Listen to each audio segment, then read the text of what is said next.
can you do it as good as the professionals, as fast as the professionals, and will it turn out as good as they could do it? Hey guys, Sean Bloomquist, Pine Financial Group, where we work together so you succeed. If you're finding this on Facebook or YouTube, hit like, share it with your friends, hit subscribe, hit that notification bell so you get content as soon as we put it out every Friday. Today I want to talk to you about how to save money on your flips. It's something that everybody thinks about, how can I get this done but be as economical as possible and not overspend on this property, over-improve it, things that'll obviously cut into your profit at the end. So here's 4 easy ways that you can save money on your flips. Number 1, and it's going to sound crazy to a lot of you, is don't do the manual labor by yourself.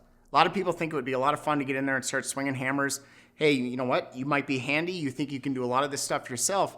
But what it really comes down to is, can you do it as good as the professionals, as fast as the professionals, and will it turn out as good as they could do it?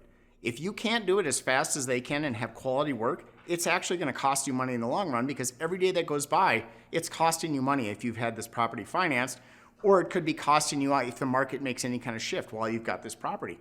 So in my eyes, not doing the work yourself could actually save you some money in the long run. The second one is, if you do want to do some of the work and you feel like you could save some money by doing that, pick the easy things. Maybe you could do the demo on the property. Maybe if you really like to paint, which I don't, maybe you would want to paint the rooms when it gets done.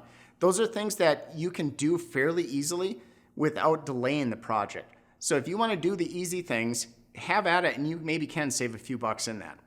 The third thing is know your area. And the reason I say this is you don't want to over improve that property. If you don't have to finish the basement in your neighborhood, because most of the houses don't have a finished basement, you might not get that return on investment. So you could save some money by not doing it and just improving the main level of the house or the top 2 levels of the house if it's a 2-story, and not get hit because you didn't finish the basement, if that's the common thing in the area. Or if a lot of the houses in the area have nice countertops, granite, quartz countertops or something like that, you want to make sure that you're doing that same thing and you're not undercutting yourself by putting in a laminate countertop or something to that effect. The last one I'm going to say is consistency. And what I mean by this, and I've talked about this before in other videos, is don't try and make every single house you do different, because it's going to cost you in time trying to figure out the costs of your rehab, the costs of the materials you're putting in, and if you can get those in a timely manner. If you already have a template set up where you know what kind of cabinets you're going to get, you know the countertops you're going to use, you know the finishes you're going to put in this property, it's essentially just plug and play for each property, and it will save you time knowing that you can get your rehab done on budget, and when you're looking at this property, you have a general idea of what that rehab is going to be. It's going to save you time up front so you can make that offer quicker and hopefully get into these properties a lot easier.